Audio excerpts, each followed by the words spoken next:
Welcome to this week's episode. Today I have once more a very special guest, Thomas Maurer, with me. In fact, we had an interview just about a year ago when you just started with Microsoft, and now you're officially a Microsoft employee for a year and 1 day. So congratulations. Thank you very much, Dave. Thank you very much. Pleasure to be here. And thank you for coming back. Now, I know you traveled a lot following you on social media, but tell us, how many countries did you visit since you started, and how many miles did you fly? I'm really wondering. So obviously I came prepared, right? So I didn't make some notes because, to be honest, it was a lot and I couldn't really keep track of it in my head. So I was looking at my travel stats, and I traveled like 25 to 30 trips. I did 150 days on the road. I flew 72,000 miles. And I visited around 25 to 30 cities in 15 different countries. So with all this traveling around, I'm sure you have some pretty cool travel perks. So where are you all platinum members by now? So this is something I really did not imagine. Like, this is something which is really helpful if you're going to travel a lot, that you choose and like look at your, like, what are the airlines you want to fly with, and the loyalty programs also for hotels. So I'm now currently gold in Star Alliance for flights, which gives me a couple of perks on like priority check-in and security especially as well. And then I'm a titanium member on Marriott, which is pretty fancy as well. Yeah. Okay. Yeah. That's cool. Never got to be titanium at Marriott, that's for sure. So looking at that first year, if you look back, what is like a funny moment that stood out? Something that makes you a little bit smile when you even think about it? So now, that's actually interesting. When you asked me that question, I was like, okay, what was so funny? And now I think I have one, which is, now I can laugh about it. But back then it was a really, really stressful situation. So back at Ignite in Orlando, it was the first time I actually did the Microsoft Ignite live stage. And I was not, I did interviews before, but most of the time I was not the moderator. Well, always I was not the moderator. I was always the person who gets interviewed. And I came there with the perception, okay, you just ask questions, top of your head, you do a conversation, you do the ending and everything, and so on. But so I was sitting there, and we did a rehearsal, luckily, at the beginning in the morning for the welcome show at 9 o'clock. And I just started, and people suddenly, you have to, like, a sensor in your ear, right, where they talk to you, like, and tell you what's going on, and we need to do this. And I started talking with that person, and suddenly they were like, what is going on? What is he doing? And I was like, there's a script. And like, I did not even know that there's a script, right? And now it's funny, but back then I was like, okay, that's like, we only have a couple of minutes left because we start the final show. So where is that script? What do I need to say? Which was pretty funny to get all that done. But after that, it went fine. But now I can laugh about it. But back then it was really, really a stressful situation. Now, also looking back, what would you say was one of the most exciting things to you that was really outstanding in that past 12 months? Yeah, so it's hard, and I think it would be unfair to have one specific point in time, because it was like, I was thinking, like, there's so many different things I really enjoyed. And I think it was not just one like specific point in time. It was really those events I did around the world. Like, last week, for example, I went to Milan for Ignite the Tour. I did a user group in Sri Lanka last year. I did go to Microsoft Ignite, to Experts Live Europe in Prague. And I realized really that those community conferences, when you get actually to speak to the community, is super exciting. This is where you meet the people, you're in contact online, they read your blog, and they come to you and said, hey, that was really helpful.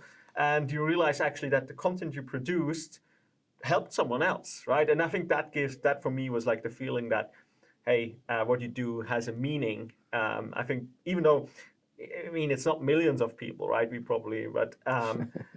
But still, like, you have an impact in this world, and you make someone's life better. And I think that always feels great to see. Yeah. No, yeah. Thanks for sharing that with us. Now, when we look forward, and we're not going to talk about product roadmaps for obvious reason, but just looking forward, what gets you excited for the coming 12 months? Yeah. So there are two things if you look at what's happening, what I'm working on. So on one hand, I'm really excited for taking the learnings from the first year in terms of like content development and things I do, doing better content, doing different things like videos and stuff like that, and basically bringing it to the next level for myself. So that is one thing I get super excited, as well as speaking at Ignite the Tour, which will keep me very busy until May, I think. So that's one side.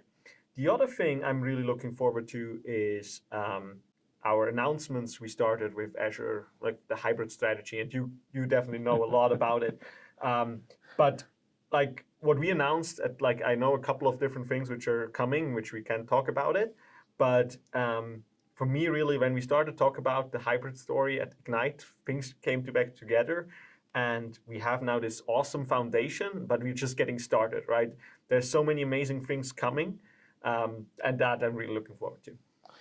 Yeah, it is really exciting also for me, and also I'm probably going to do one of the future episodes focusing a little bit on the differentiation between how Microsoft looks at hybrid versus other cloud players because there is really fundamental differences even in the approach of how they approach hybrid. Yeah. Now, Microsoft is big on growth mindset, personal growth, and so what was like a growth mindset moment for you? And for you viewer, if you think what's a growth mindset, it's not necessarily a tactical learning where it's like, oh, I learned this new technology or I learned to follow a script. It's more like on personal value basis than tactics. So there are two things I would to highlight. Especially I realized I think both of them were learnings after half a year in Microsoft In, where we kind of had a look together with my manager and had to prepare what did we do and what can we improve and what did I learn. And then obviously also end of this year again. So one of the learnings I had was really you need to better analyze, or I need to better analyze myself and what I did. I mean, we always do that in like just because we do it, right? But we never really think about it. How do we actually do, what was good, what was bad, why did something work we did, and why didn't the other thing work?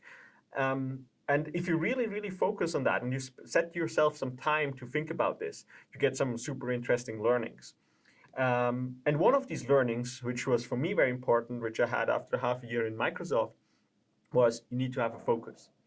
I am in this lucky position where we have a huge amount of technology and things we can talk about or write about and create content about and help customers.